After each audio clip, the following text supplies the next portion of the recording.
Pitbull the Amazing Fighting Dog, Joseph L. Colby / Audiobook, Part 5. Gameness and the pit dog / I am often asked, why are today's pit dogs not as playful as they were years ago? The answer is very simple. Because most of today's dogmen who breed and fight dogs do not give them a difficult test to prove the dog's playing ability. Most dogs today are very loosely bred, and if a man has a proven hunting dog or bitch, he does not retain the blood for many generations because he breeds, therefore losing the gameness. When breeding for gameness, and you have proven hounds, it's best to breed, father to daughter and mother to son. By doing this, you will maintain the dog's gameness. It may be true that after a few years of inbreeding, the dog loses some of its biting power and stamina, but it is better to have a dog that can scratch and win rather than a biting dog that will fight itself in 30 minutes. This type of dog will fight just long enough for you to lose your money. On the other hand, an inbred bloodhound will take all the punishment the other dog can give him and will be thrown across the pit, but will scratch every time he is called upon to do so. Referring to the pit dog's original ancestors, namely the bulldog and the white English terrier, they were subjected to tests to prove their gameness. During the 18th and 19th centuries, when bullfighting and rat-killing were flamboyant sports, these dogs had a chance to prove themselves in the hunt during battle. For example, during a bullfighting competition, the bulldog's feet were chopped off to show his gameness. This was done for the benefit of spectators and to enhance the price of this dog's puppies. A bulldog that gave up after its feet were cut off was culled and not used for breeding. In the old days, when competitions in the pit lasted from 1 to 3 hours, dogs bred for gameness, tested for hunting and properly conditioned, would lead to death in the pit. Back then, breeders were game fanatics and any non-game dogs were not used for breeding. A very small percentage of the bred and fighting dogs today are wild animals compared to the fighting dogs of 20 or 30 years ago. You can't get bloodhounds unless your ancestors were bloodhounds, as the old saying goes, a chain is only as strong as its weakest link. It is possible to get a good fighter and win many battles, but that same good fighting dog will not produce dogs that get stuck. One of the bravest dogs that ever crossed a moat, he roamed the streets until he was 3 years old, and until then he never fought. This dog has fought in the hands of 3 prominent dogmen and has never lost a fight. He proved his talent and beat the best dogs in the country at the time. Another example of a hunting dog is one where the dog was old, weak and ready to die. His collar and chain were released so he could die. As soon as the old dog knew he was on the loose, he crawled up to a promising young pit prospect and took 20 minutes to separate them. I also know a dog that won a contest lasting over an hour, apparently showing gameness. A few weeks later, that same dog was culled in 7 minutes against a dog a few pounds heavier. In the competition that lasted over an hour, this dog had the advantage all the way, but against a heavier dog the gameness was not there.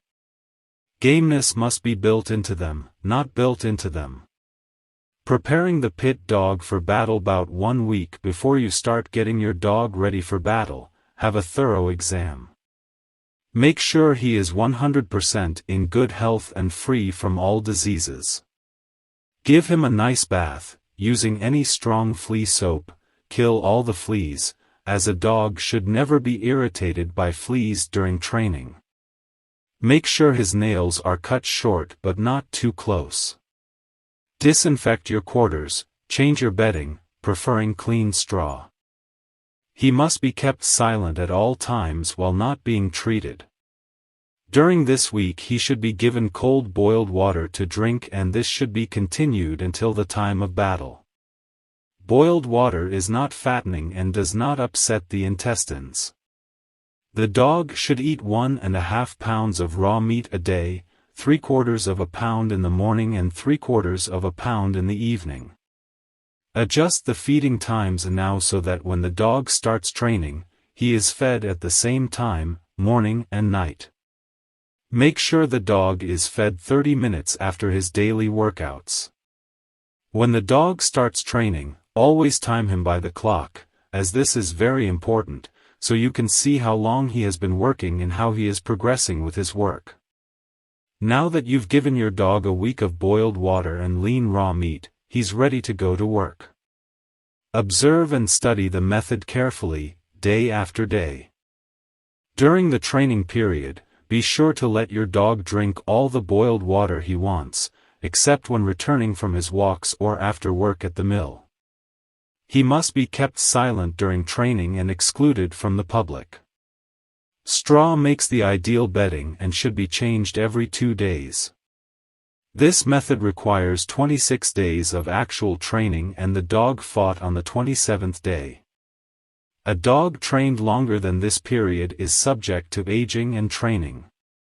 First day AM, walk the dog 4 miles. Upon returning, rub it. Put it on the treadmill and run it 5 minutes by the clock.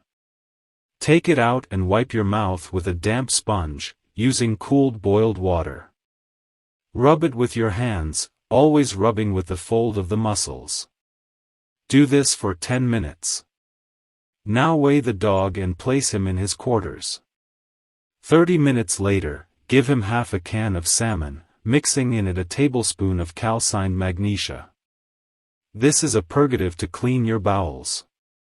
Day 1, PM, double the training given in the morning, except that the dog should be fed a pound of cooked lean meat, cut into strips, mixed with 2 slices of dry toast. This must be given directly into the meat broth. The meat is cut into strips so that the dog does not swallow it as he would if it were in pieces. Second day, AM, duplicate the first morning in all details. Second day, PM, same as the first night. Third day, AM, walk the dog 4 miles. Rub it with your hand and place it on the mat. Increase the joinery to 7 minutes. Clean your mouth according to the previous instructions. Rub it with your hand for 10 minutes. 30 minutes later, give him 3/4 to a pound of cooked lean meat prepared in the same way as the first day.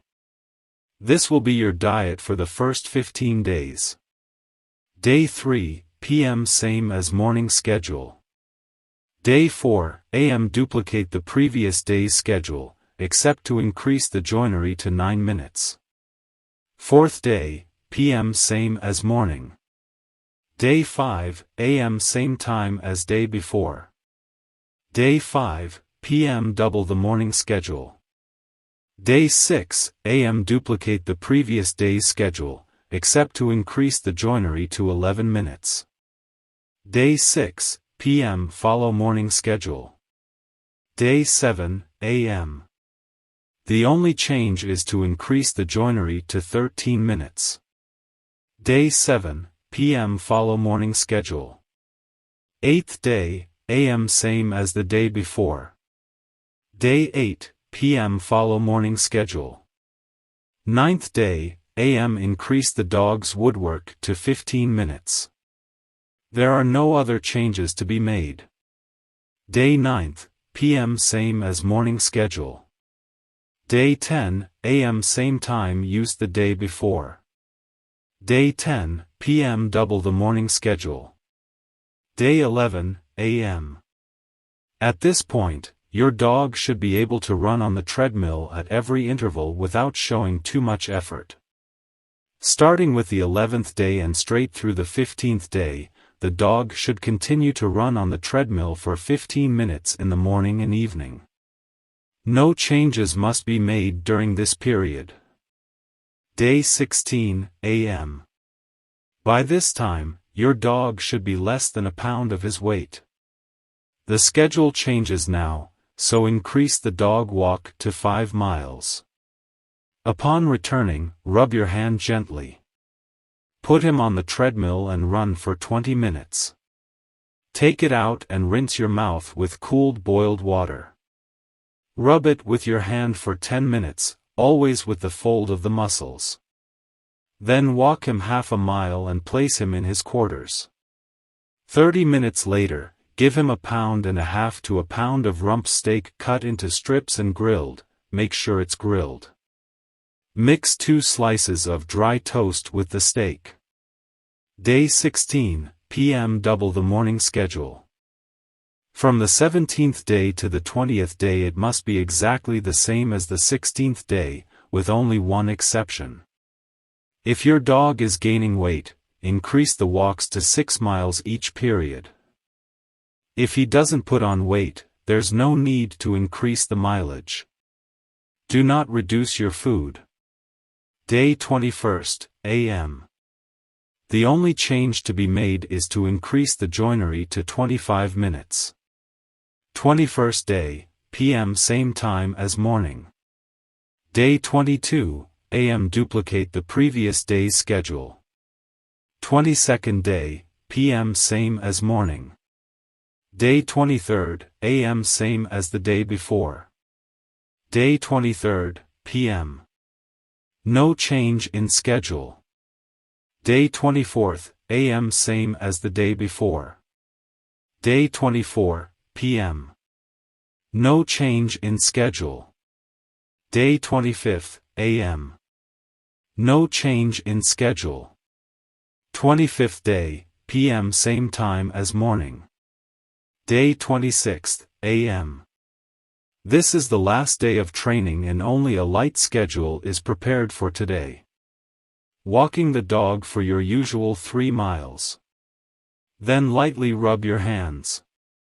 Put the dog on the mat for just 15 minutes. Take it out and rub it with your hands gently for 5 minutes. Walk him half a mile and then settle him in his usual quarters. 30 minutes later, give him his ration of lean, grilled, skinned beef on dry toast. Day 26, p.m. If the contest is held the next morning, clear all work and feed it 10 hours before contest time. If the competition is not held until the following night, you must walk 3 miles with him. Upon return, place him in his quarters and eliminate hand massage. 30 minutes later, feed him. 127th day. If the competition is held in the morning, walk the dog a quarter mile 2 hours before the battle. Upon returning, give him half a cup of cold, weak tea. If the competition is held at night, he should be run half a mile in the morning and fed 30 minutes later. This must be done 10 hours before the battle. 2 hours before the battle, give him half a cup of cold weak tea. The aim is to eliminate thirst and fever.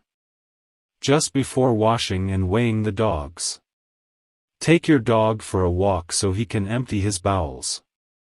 If you've followed this method, your dog will be in unrivaled condition and will be fit to fight for as long as it takes.